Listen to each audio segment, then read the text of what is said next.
লোকে বলে, তুমি তার মধ্যে কি দেখেছো? আমি বলি, তাকে দেখার পর আর কিছুই দেখিনি। অল্প ভুলেও মানুষ ছেড়ে যায়, অথচ হাজার ভুলের পরও ক্ষমা করে দেয়।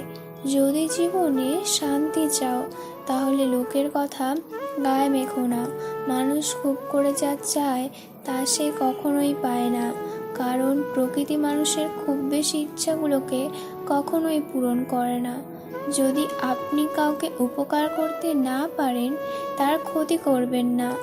আর যদি কারোর জীবনে হিরো হতে না পারেন, কখনো তার জীবনে ভিলেন হবেন না। যখন দেখবেন আপনার মন খারাপ, এটা বলার মতো কাউকে পাচ্ছেন না, তখন বুঝে নেবেন আপনার আসলে কেউ নেই।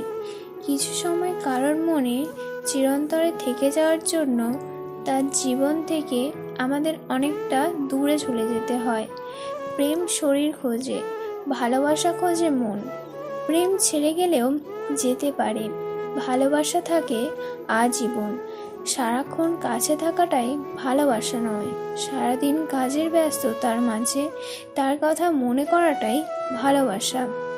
চোখ আর কপালের মাঝে জন্মগত পার্থক্য হলো, চোখের যা ভালো লাগে কপাল সাপোর্ট করে না। তুমি একবারই বাঁচবে, কিন্তু যদি ঠিকভাবে বাঁচো, একবারই যথেষ্ট। জীবনে সফল হতে পারবো কিনা জানি না, তবে আমি পরিশ্রম করে যাব। কারণ মানুষ বেইমানি করলেও পরিশ্রম কখনো বেইমানি করে না। নিজেকে এমনভাবে তৈরি করুন, যে পাবে সে গর্ব করবে, আর যে হারাবে সে আফসোস করবে। আপনার পতনের জন্য অভিশাপ লাগবে না। যাদেরকে অন্যায়ভাবে কষ্ট দিয়েছেন, তাদের বুক ছেড়া দীর্ঘশ্বাসই যথেষ্ট। সৌন্দর্য মানে মুগ্ধতা নয়, শিক্ষা মানে ইংরেজি নয়। নিজের স্ত্রীকে সম্মান করুন। শুধুমাত্র দুমুঠো ভাত কাপড়ের জন্য সে তার বাবা মাকে ছেড়ে আসে না। আমরা প্রত্যেকেই যোগ্য ব্যক্তি খোঁজার চেষ্টা করি, আসলে কেউ যোগ্য হওয়ার চেষ্টা করি না।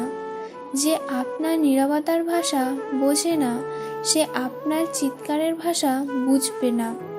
ভদ্রনম্র ব্যবহার করলে মুখের ভাবে দুর্বল, কিন্তু তারা আসলে জানে না এই গুণটি অর্জন করা কতটা কঠিন। সমাজ যতই চরিত্রের কথা বলুক, মানুষ তো আজও সুন্দর চেহারা খোঁজে। যদি আপনি কাউকে সম্মান করতে না পারেন, তাকে অসম্মান করবেন না।